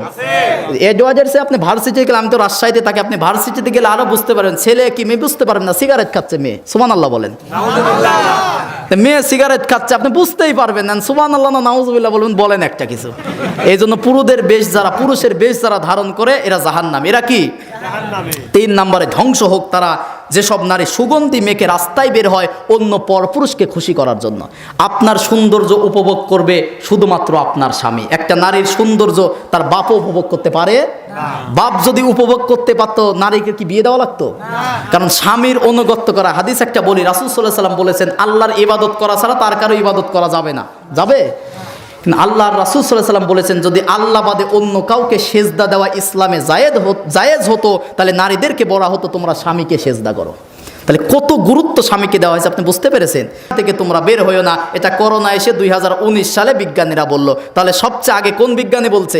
রাসূল। কোন বিজ্ঞানী? রাসূল সাল্লাল্লাহু আলাইহি সাল্লাম বলেছেন। 8 নম্বরে তোমাদের সামর্থ্য অনুযায়ী পরিবারের জন্য, পিতামাতার জন্য, স্ত্রীর জন্য খরচ করবে। একটা সন্তান যদি পিতামাতার জন্য খরচ করে, সেটা খরচ হয় না, কিয়ামতের দিন আল্লাহর রাস্তায় দান করলে যে সওয়াব হবে, আপনি পিতামাতা, স্ত্রী, ছেলে মেয়ে, পরিবারের জন্য খরচ করলে দান করার সওয়াব পাবেন। সুবহানাল্লাহ বলেন। 9 নম্বরে, পরিবারের ওপর থেকে শাসনের লাঠি তুলে নেওয়া যাবে না। পিতা যারা আছেন, একটা বুখারী মুসলিমের যৌথ হাদিস, রাসূল সাল্লাল্লাহু আলাইহি সাল্লাম বলেছেন, আলা কুল্লুকুম রাইন ওয়া কুল্লুকুম মাসউরুন আন রাইয়াতি, প্রত্যেকটা মানুষ হচ্ছে দায়িত্বশীল, আর কিয়ামতের দিন তাদের দায়িত্ব সম্পর্কে জিজ্ঞাসা করা হবে। আপনার সন্তান যদি নামাজ না পড়ে, মসজিদের মেম্বার আমি প্রতি সপ্তাহে চিল্লাই এই কথা বলে, আপনি নামাজ পড়তেছেন, আপনার সন্তান যদি নামাজ না পড়ে, কিয়ামতের দিনে নামাজের আল্লাহর কোনো দাম নাই আপনার কাছে। এই নামাজ আপনার সন্তানের ওপরে নামাজ ফরজ ছিল, কিন্তু আপনার সন্তানকে নামাজের কথা বলেন নাই। এই যে 9 নম্বর পয়েন্টে, তাদের ওপর থেকে পরিবারের যারা তোমার অধীনস্থ আছে, শাসনের লাঠি তুলে নেওয়া যাবে না। আপনার স্ত্রী, আপনার ছেলে মেয়ের মধ্যে চিন্তা ভাবনা হতে হবে যে আব্বার কাছে যদি আমি মাংস খেতে চাই, মাংস নিয়ে আসে, আবার আব্বাকে যদি আমি যদি নামাজ না পড়ে, আব্বা কিন্তু রাগান্বিত হয়ে যায়। আপনাকে এই শ্রদ্ধার, এই ভালোবাসা দিতে হবে। 10 নম্বরে, তাদেরকে সব সময় আল্লাহর ভয় শিক্ষা দেবে। কার ভয়? আল্লাহর ভয়। আল্লাহর ভয়। এই যে এই লুকমান, সূরা লুকমানের মধ্যে আসবে। তাহলে 10টা পয়েন্ট আপনি কি বুঝতে পারছেন? তাহলে 1 নম্বরে, আল্লাহর সাথে শরিক করা যাবে না, পিতামাতার অবাধ্য হওয়া যাবে না, ইচ্ছাকৃতভাবে নামাজ ছেড়ে দেওয়া যাবে না, মাদক সেবন করা যাবে না, গুনাহ থেকে বেঁচে থাকতে হবে, জেহাদের ময়দান থেকে পলানো যাবে না, মহামারী দেখা দিলে সেখান থেকে পলানো যাবে না, তোমাদের সামর্থ্য অনুযায়ী পরিবারের জন্য খরচ করতে হবে, তাদের ওপর থেকে শাসনের লাঠি তোলা যাবে না, এবং তাদেরকে সব সময় আল্লাহর ভয় দেখাতে হবে। এবার আসেন লুকমান থেকে আল্লাহ রাব্বুল আলামিন কি, লুকমান আলাইহিস সালাতু ওয়াস সালাম কি বলেছেন সেটা কোরআনের মধ্যে নোট করে দিয়েছি। এরপরে বলতেছেন, 1 নম্বরে সন্তানদেরকে শিক্ষা দিবেন, কালকেই এটা বলবেন যে বাবা, শিরিক করা যাবে না। কি করা যাবে না? 2 নম্বর শিক্ষা আল্লাহ পাক বলতেছেন। কেন শিরিক করা যাবে না? বিস্তারিত তো বললাম যে গুনাহ। এরপরে আল্লাহ রাব্বুল আলামিন বলতেছেন যে ওয়াসাইনাল ইনসানা বিওয়ালিদাইহি, 2 নম্বরে তোমরা যে কাজটা করবে সন্তানদেরকে, যে পিতামাতার খেদমত করতে হবে। কি করতে হবে? একটু বলেন, কার খেদমত করতে হবে? কত বাবা এসে বলে যে বাবা, সন্তানরা এখন আর ভাত কাপড় দিতে চায় না। এখন সন্তান চাকরি বাকরি পাওয়ার পরে অনেক বড় বড় ফ্ল্যাট হচ্ছে, বাড়ি হচ্ছে, কিন্তু সেখানে সব কিছু থাকতে পারে, বাবা মা থাকতে পারে না। ঠিক কিনা বলেন? সূরা বনী ইসরাঈলের 23 নম্বর আয়াতের মধ্যে আল্লাহ পাক বলতেছেন, ওয়াকাদা রাব্বুকা আল্লা তা'বুদু ইল্লা ইয়্যাহু ওয়া বিল ওয়ালিদাইনি ইহসান। আল্লাহ রাব্বুল আলামিন বলতেছেন, কদ মানে আমি লিখিত করে দিলাম, আল্লা তা'বুদু ইল্লা ইয়্যা, তোমরা আমি আল্লাহর ইবাদত করবে, আমি আল্লাহর ইবাদত করার পরেই তোমরা বাবা মার খেদমত করবে। কার খেদমত? ওই যে ওই মুআয ইবনে জাবালকে বলেছিল না, যে সম্পদ থেকে যদি বঞ্চিতও করে দেয়, তারপরে বাবা মার সাথে খারাপ ব্যবহার করা যাবে। সমাজে কি খারাপ ব্যবহার আছে? আছে মানে কারা করে? আমরাই তো করতেছি। কারা করতেছে?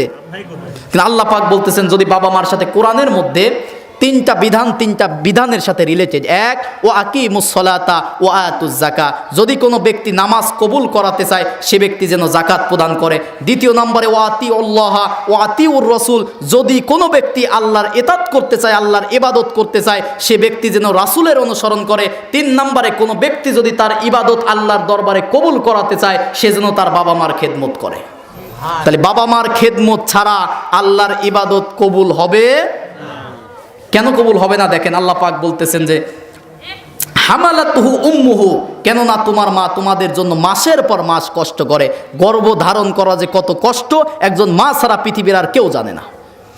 আর একজন নারী যে সন্তান জন্ম দেয়নি, যে সন্তান জন্ম দিয়েছে, সে নারীও তাকে বোঝাতে পারবে না যে সন্তান জন্ম দেওয়া কতটা কষ্ট, কিন্তু সন্তানের আজকে সেই মাকে কষ্ট দিচ্ছে। ঠিক কিনা বলেন? এটার কারণও আছে। 20 বছর 30 বছর কষ্ট দেয় না, বিয়ের পরে কি হয়, কোথায় থেকে কি নিয়ে আসে, বাবা মাকে কষ্ট দেয়। ঠিক কিনা বলেন? সেটাও তো নারী জাতি, সেটাও আবার 30 বছর পরে দেখবেন যে শাশুড়ির সাথে খারাপ ব্যবহার করতেছে, সময়ের ব্যবধানে 30 বছর পরে সেও সেটার শিকার হয়ে যায়। ঠিক কিনা বলেন? সেও শাশুড়ি হওয়ার পরে আফসোস করে, চোখের পানি ফেলে। আপনি শাশুড়ির সাথে যেমন করবেন, কামা তাদিনু তুদান, যেমন কর্ম তেমন ফল, শুধু সময়ের ব্যবধান। ঠিক কিনা বলেন?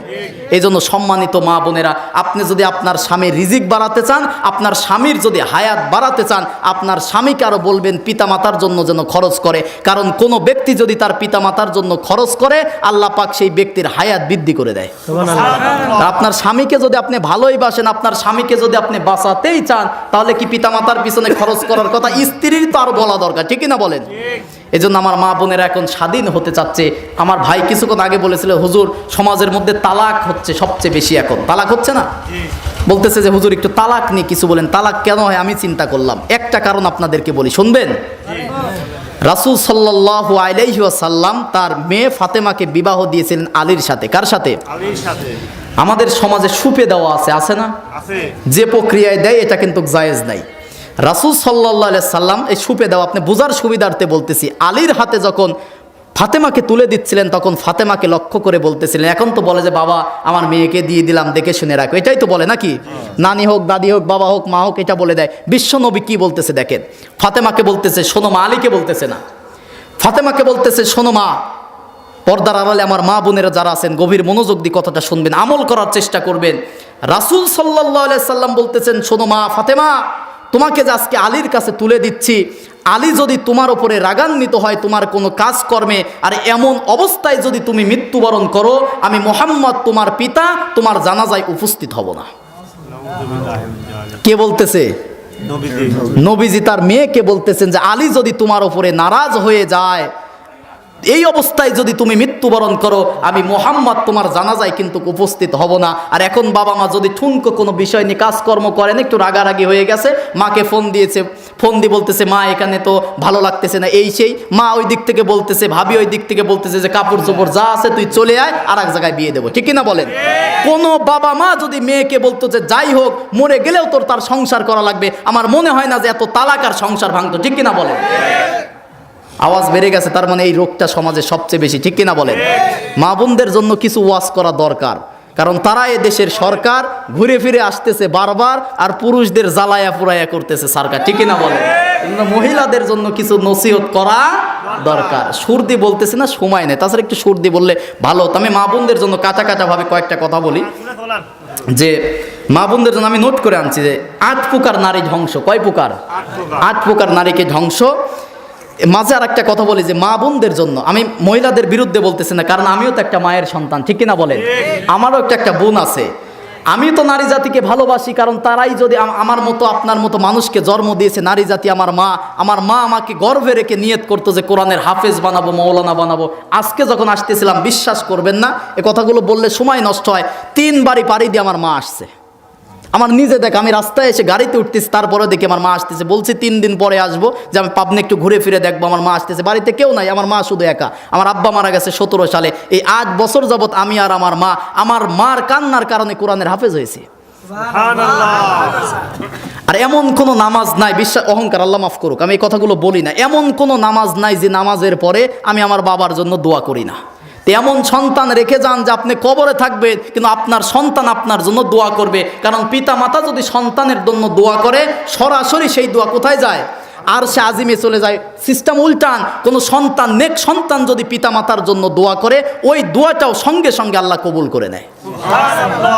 আপনার এমন সন্তান রেখে গেছেন, গাঁজা মদ গাঁজা ইয়াবা খাচ্ছে, অকাম পোকাম সমাজের মধ্যে করে বেড়াচ্ছে, আপনি মারা যাওয়ার পরে আপনি কবর থেকে সেই গুনার ভাগিদার হচ্ছেন, ঠিক কিনা বলেন?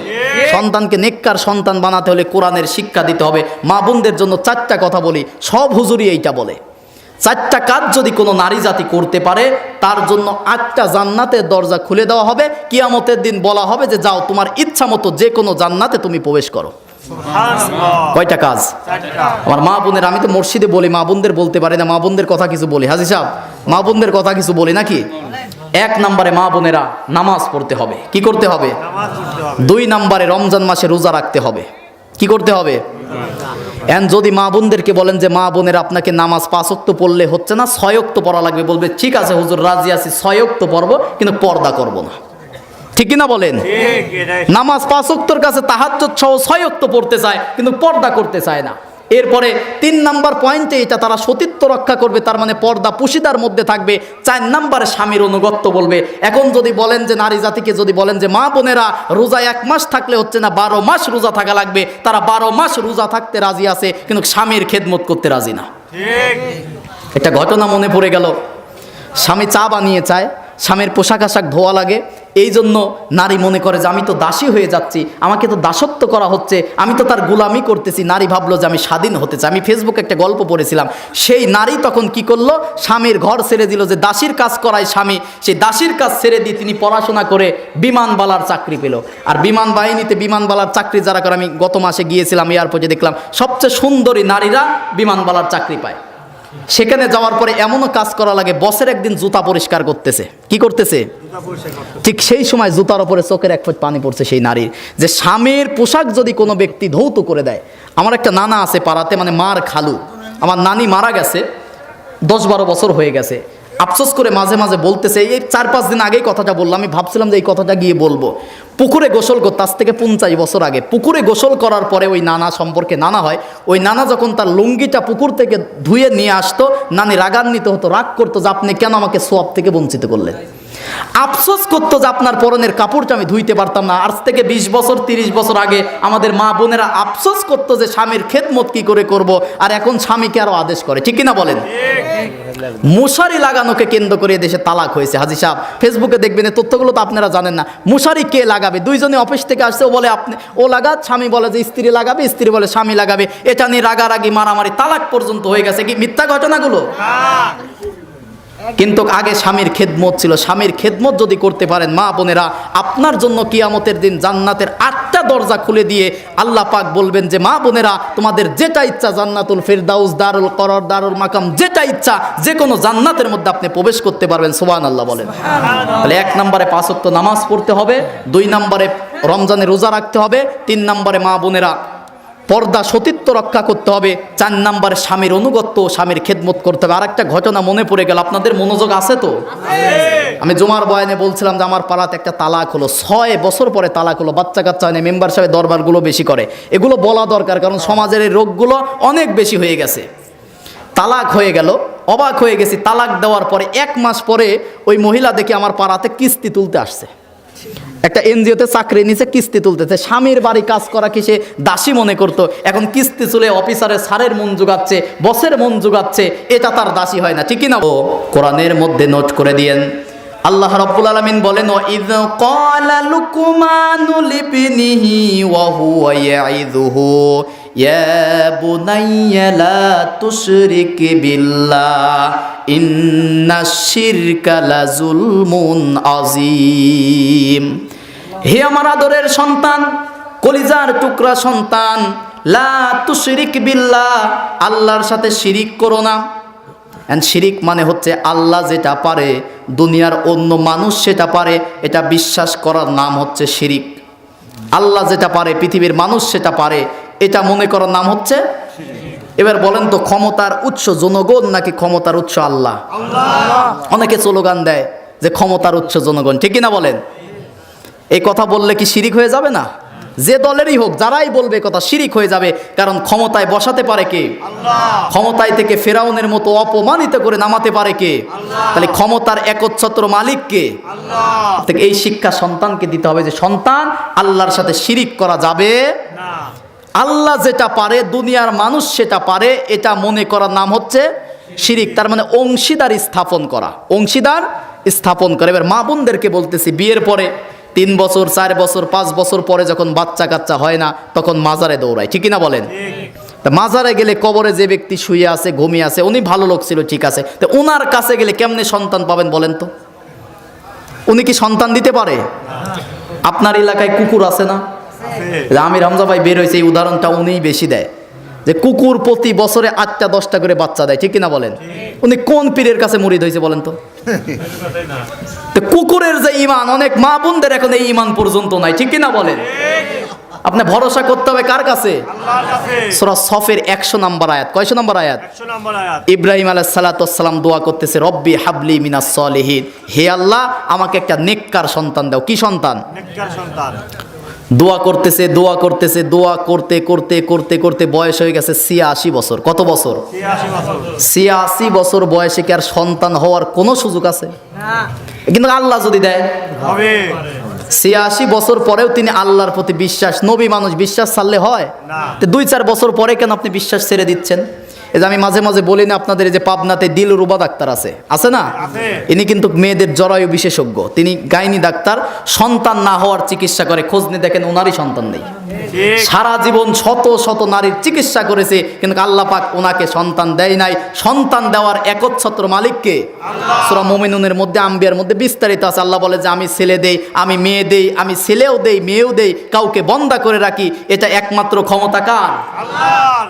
কিন্তু আপনি ইমান বিক্রি করে দিচ্ছেন। আর সন্তানের জন্য দোয়া করতে হবে। ইব্রাহিমের শেষের দিকে আছে সূরা ইব্রাহিমের, রব্বি জাআলনি মুকিমাস সালাতি ওয়া মিন যুররিয়াতি রব্বানা ওয়া তাকাব্বাল দোয়া। একটু আপনি বিবেকের কাছে প্রশ্ন করে দেখেন যে আপনি এই দোয়া কোনোদিনও করেন নাই। সন্তান হওয়ার আগেই দোয়া করতে হয়, রব্বি জাআলনি, হে আমার আল্লাহ আমাকে যে সন্তান যা দিবে, মুকিমাস সালাতি, আমাকে নামাজি বানাও এবং আমার সন্তানদেরকে নামাজি বানাও। এই দোয়া কি করছেন?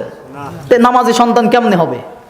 সন্তান জন্ম দেওয়ার আগে পিতা মাতাকে দোয়া করতে হবে, রব্বি জাআলনি মুকিমাস সালাতি ওয়া মিন যুররিয়াতি, আমাকে একটা সন্তান দাও, আমাকে নামাজি বানাও, আমার সন্তানদেরকে তুমি নামাজি বানাও। ওয়া তাকাব্বাল দোয়া, আল্লাহ আমার দোয়াগুলোকে কবুল করো।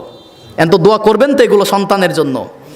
এক নম্বরে শিক্ষা দিবেন যে সন্তান শিরিক করা যাবে না। তার মানে আল্লাহ যেটা পারে, পৃথিবীর মানুষ আইন বানাতে পৃথিবীর মানুষ পারে না।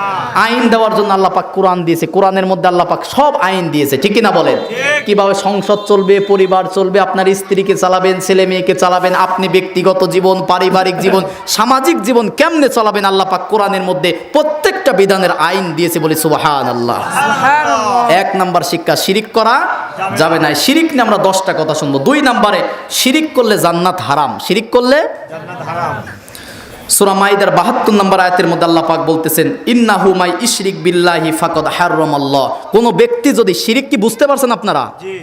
আল্লাহ যেটা পারে পৃথিবীর কোনো মানুষ পারে, এরকম অনেক অর্থ হয় কিন্তু শিরিক সম্পর্কে, মানে আল্লাহর সাথে অংশীদার স্থাপন করা। এই যে ইবাদত করে আমাদের নামাজ, রোজা, হজ, যাকাত কার জন্য? আল্লাহর জন্য। যদি সেটা মানুষ দেখানো হয় সেটা কিন্তু কি হয়ে যাবে? শিরিক হয়ে যাবে। কথাকে বুঝতে পারছেন? সূরা আনামের 162 নম্বর আয়াতের মধ্যে আল্লাহ পাক বলতেছেন, কুল, হে নবী আপনি বলেন, ইন্না, নিশ্চয়ই, সলাতি আপনার নামাজ, ও নুসুকি আপনার কুরবানি, ত্যাগ, ও মাহইয়া ও মামাতি আপনার জীবন, আপনার মরণ, সবকিছু লিল্লাহি রব্বুল আলামিন, সবকিছু একমাত্র কার জন্য?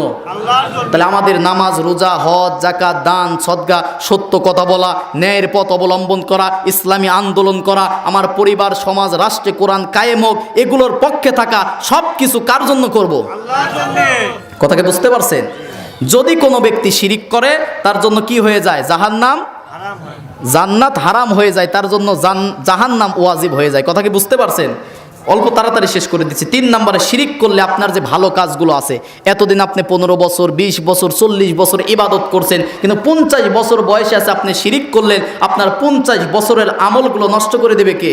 আল্লাহ। শিরিক করার কারণে আল্লাহ পাক বলতেছেন, ওয়ালাকাদ উহিয়া ইলাইকা ওয়া ইলাল্লাযিনা মিন ক্বাবলিকা, আল্লাহ পাক বলতেছেন আপনার প্রতি, মানে নবীজিকে বলতেছে আপনার প্রতি এবং আপনার পূর্ববর্তীর প্রতি আদেশ করা হয়েছে যে যদি আপনি আল্লাহর সাথে শরীক স্থাপন করেন তাহলে আপনার আমলগুলো নষ্ট হয়ে যাবে আর আপনি ক্ষতিগ্রস্তদের অন্তর্ভুক্ত হবেন। তাহলে যদি আমরা শিরিক করি আমাদের সমস্ত আমলগুলো কি হয়ে যাবে? নষ্ট হয়ে যাবে। 4 নাম্বার, আল্লাহ তাআলা শিরিকের গুনাহকে ক্ষমা করে না। ইন্নাল্লাহা লা ইয়াগফিরু আন ইউশরাকা বিহি ওয়া ইয়াগফিরু মা দুনা যালিকা লিমান ইয়াশা। আল্লাহ রাব্বুল আলামিন বলতেছেন, নিশ্চয়ই আল্লাহ পাক ছোট ছোট অনেক গুনাহ ক্ষমা করে দেয়, কিন্তু কোনো ব্যক্তি যদি আল্লাহর সাথে শিরিক করে আল্লাহ পাক শিরিকের গুনাহ কখনো ক্ষমা করে না। 5 নাম্বার, শিরিক সবচেয়ে বড় পাপ। সবচেয়ে বড় পাপ কি বলেন তো? শিরিক। আল্লাহ পাক বলতেছেন, এটা একটা হাদিস, রাসূল সাল্লাল্লাহু আলাইহি ওয়াসাল্লাম বুখারী শরীফের 6861 নাম্বার হাদিসের মধ্যে আব্দুল্লাহ ইবনে মাসউদ রাদিয়াল্লাহু তাআলা আনহু রাসূল সাল্লাল্লাহু আলাইহি ওয়াসাল্লামকে জিজ্ঞাসা করলেন যে, ইয়া রাসূলুল্লাহ, ইসলামের মধ্যে সবচেয়ে বড় পাপ কি? সবচেয়ে বড় পাপ কি? রাসূল সাল্লাল্লাহু আলাইহি সাল্লাম বললেন, এক, আল্লাহর সাথে কোনো কিছুকে শরীক করা, কেননা আল্লাহ তোমাকে সৃষ্টি করেছে, তুমি কেন তার সাথে শরীক স্থাপন করো? তাহলে সবচেয়ে বড় পাপ হচ্ছে আল্লাহর সাথে কি করা? শিরিক করা। 2 নম্বরে সবচেয়ে বড় পাপ হচ্ছে যে সন্তানকে হত্যা করা রিজিকের অভাবে। অনেকে দেখে যে ছেলে নাকি মেয়েটা দেখে নষ্ট করে দেয়, আছে না এরকম সমাজে? বাচ্চারা আছে, সব কথা তো বলা যায় না, এগুলো যারা করতেছেন এটা সবচেয়ে বড় পাপ। 3 নম্বরে রাসূল সাল্লাল্লাহু আলাইহি ওয়াসাল্লাম বলেছেন প্রতিবেশীর স্ত্রীর সাথে জিনা করা, এটা সবচেয়ে বড় পাপ। তাহলে আমরা 1 নম্বর পয়েন্টে যেটা জানলাম, শিরিক হচ্ছে সবচেয়ে বড় পাপ। এরপরে 6 নম্বরে, শিরিক হচ্ছে সবচেয়ে বড় গুনাহ। শিরিক হচ্ছে সবচেয়ে বড় গুনাহ। রাসূল সাল্লাল্লাহু আলাইহি সাল্লামকে আব্দুল্লাহ ইবনে আমর ইবনে আস রাদিয়াল্লাহু তাআলা আনহু জিজ্ঞাসা করলেন, ইয়া রাসূলুল্লাহ, ইসলামের মধ্যে সবচেয়ে বড় গুনাহ কোনটি? তিনি বললেন 4টা। 1, আল্লাহর সাথে শরীক করা। 2, পিতামাতার অবাধ্য হওয়া। 3, মানুষকে হত্যা করা। 4, মিথ্যা শপথ করা। তাহলে 1 নম্বরে আল্লাহর সাথে কি করা? শিরিক করা সবচেয়ে বড় পাপ। 7 নম্বরে, এটা একটু মনোযোগ দিয়ে শুনবেন, আমি সময় একটু তাড়াতাড়ি করতেছি, এগুলো অনেক রাতে অনেক কষ্ট হয়ে যাবে আপনাদের। মুয়াজ ইবনে জাবালকে ইয়ামেনের গভর্নর করে যখন রাসূল পাঠাচ্ছেন, কি করে? মনে করেন যে গভর্নর করে পাঠাচ্ছে, অনেক বড় দায়িত্ব না এটা? একটা গভর্নরের অনেক বড় দায়িত্ব না? তিনি ঘোড়ার ছোঁয়ার হওয়ার জন্য ওই ধাপিতে যখন পা দিয়েছে ঘোড়ার পিঠের ওপরে চড়বে, ঠিক সেই সময় বলতেছে, ইয়া মুআজ, শোনো তোমাকে আমি 10টি কথা বলবো। কয়টি কথা? 10টি কথা। 1 নম্বরে, আল্লাহর সাথে কাউকে শরিক করবে না, যদিও তোমাকে হত্যা করা হয় অথবা জ্বালিয়ে পুড়িয়ে তোমাকে কষ্ট দেওয়া হয়।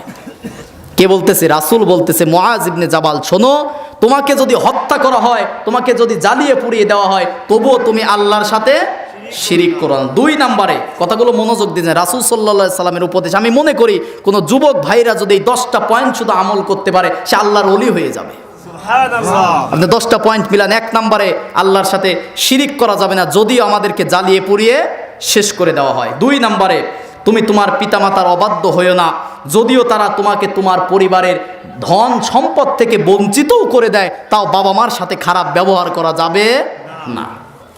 3 নম্বরে, ইচ্ছাকৃতভাবে কখনো ফরজ নামাজ ছেড়ে দিও না। ইচ্ছাকৃতকে এমনিতেই শখ করেই পড়ে না, ঠিক কিনা?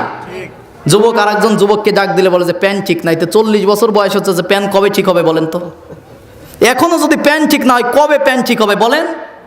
আপনি ঠুনকো অজুহাত দিয়ে যে আপনি নামাজ পড়তেছেন না, কিয়ামতের দিন আপনি কি জবাব দেবেন? আপনার মধ্যে একটু এই চিন্তা ভাবনা আসে না? 3 নম্বরে বলতেছেন, ইচ্ছাকৃতভাবে কখনো ফরজ নামাজ ছেড়ে দিও না, কেননা আল্লাহ রাব্বুল আলামিনের ইচ্ছাকৃতভাবে যারা নামাজ ছেড়ে দেয়, আল্লাহর রহমত থেকে সেই ব্যক্তি বঞ্চিত হয়ে যায়। তা আপনি কাজকর্ম করে কিসের বরকত পাবেন? আপনি বরকত পাবেন না তো, কারণ আপনার কাজ কর্মের উপরে আমার আল্লাহ খুশি না, ঠিক কিনা বলেন? ঠিক। তাহলে ইচ্ছাকৃতভাবে ফরজ নামাজ ছেড়ে দেওয়া যাবে না। 4 নম্বরে, এটা অনেকের গায়ে পড়ে যাবে এখন, কখনো মাদক সেবন করা যাবে না। মাদক বলতে বিড়ি, সিগারেট, গাঁজা, ভান, ইয়াবা, ডাল, ফেন্সিডিল, যাই বলেন না কেন, সবগুলোই মাদক। সবগুলোই কি? মাদক। বিড়ি হচ্ছে মাদকের প্রথম ধাপ। বিড়ি হচ্ছে মাদকের প্রথম ধাপ। অনেকে মাকরু ফতোয়া দেয়, মাকরু না, অনেকে বলে যে মাকরু। কিসের মাকরু? মাকরু তাহারিমি বলছে। ইসলামে মাকরু বলে কিছু নাই, সরাসরি হালাল না হলে হারাম। ওই মাকরু মাঝে মাঝে অনেকে বলে কাঁকড়া খাওয়া, চিংড়ি খাওয়া মাকরু, ওগুলো এমনিতেই খাওয়া যায় আছে। মাকরু বলে ইসলামে কিছু নাই। বুখারীর 52 নম্বর হাদিস আপনি পড়বেন, সন্দেহজনক ইসলামে কিচ্ছু নাই, এগুলো আপনাকে বর্জন করতে হবে। ইসলামে আছে হচ্ছে হালাল, হারাম, ন্যায়, অন্যায়, জায়েজ, নাজায়েজ, স্পষ্ট ইসলাম, ঠিক কিনা বলেন? ঠিক।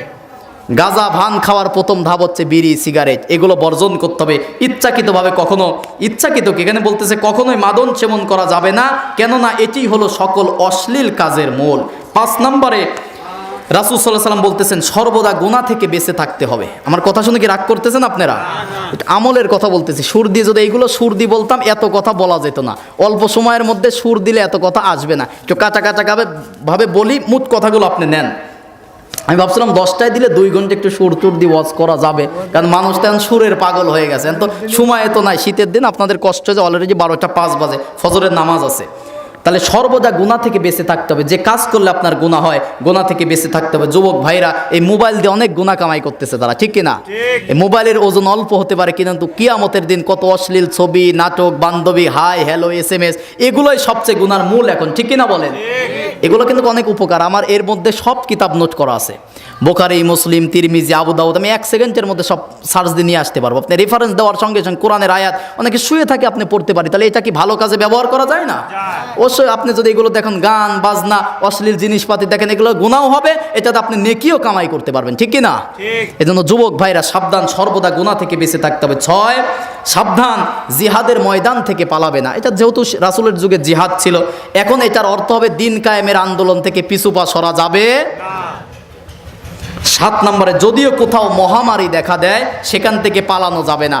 এই যে করোনার মধ্যে লকডাউন ছিল না, এটা তো মাত্র 19 সালে হলো, কিন্তু আজ থেকে 1500 বছর আগে বিশ্ববিজ্ঞানী, বিশ্বনবী মুহাম্মদুর রাসূলুল্লাহ সাল্লাল্লাহু আলাইহি সাল্লাম, তিনি যে বিজ্ঞানীদের মধ্যে শ্রেষ্ঠ বিজ্ঞানী, তার প্রমাণ এইটা।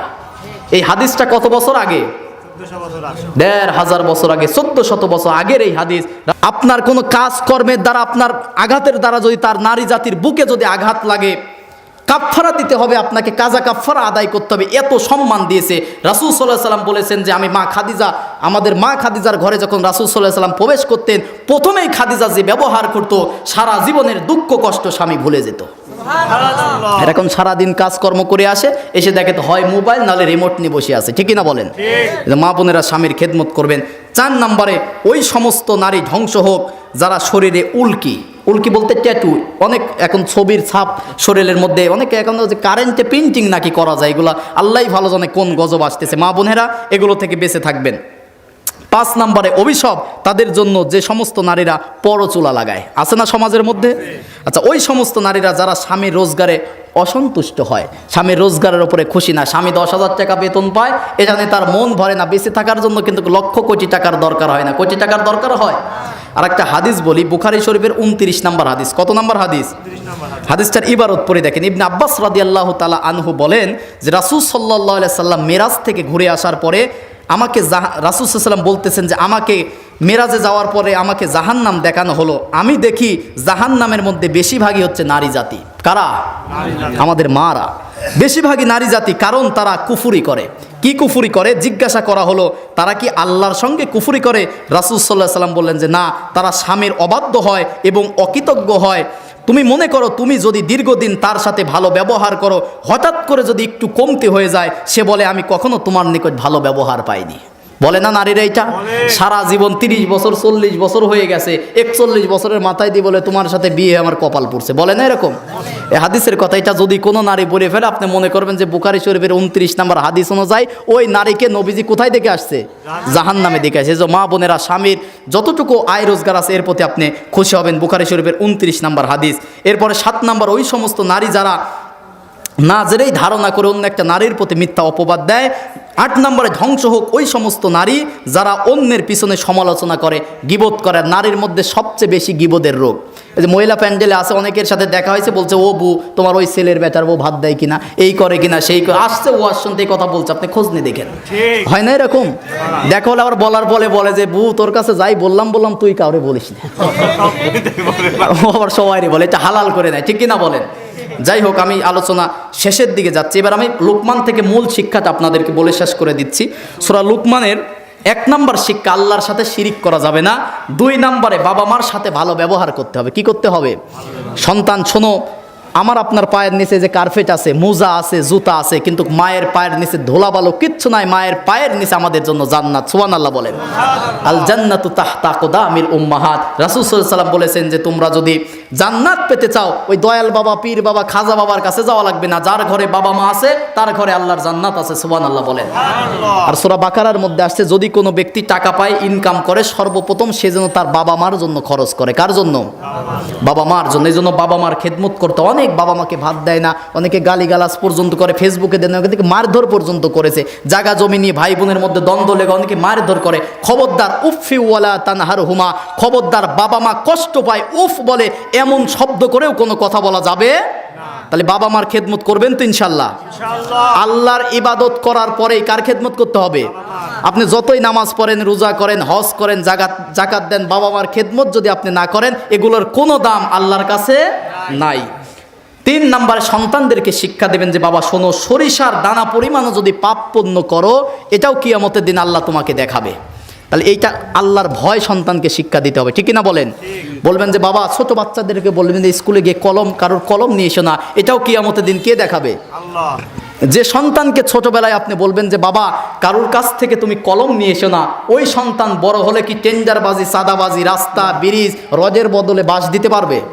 আপনি ছোটবেলায় তো এই ভয় শিক্ষা দিতে পারেন না, এই জন্য তো ব্রিজ, কালবাজে, রজের বদলে বাঁশ দিচ্ছে ওই সন্তানগুলোই, ঠিক কিনা বলেন?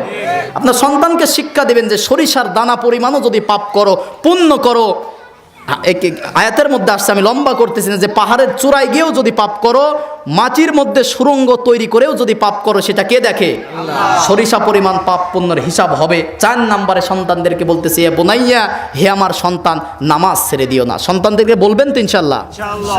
নামাজের কথা বলবেন। এরপরে 5 নম্বরে বলবেন সন্তানদেরকে, যে সন্তান, লুকমান বলেছে এইগুলো, আল্লাহর এত ভালো লাগছে, কোরআনের মধ্যে নোট করে দিয়েছে যে হে সন্তান, তুমি ভালো ভালো কাজ করবে, ভালো ভালো কাজের আঞ্জাম দিবে।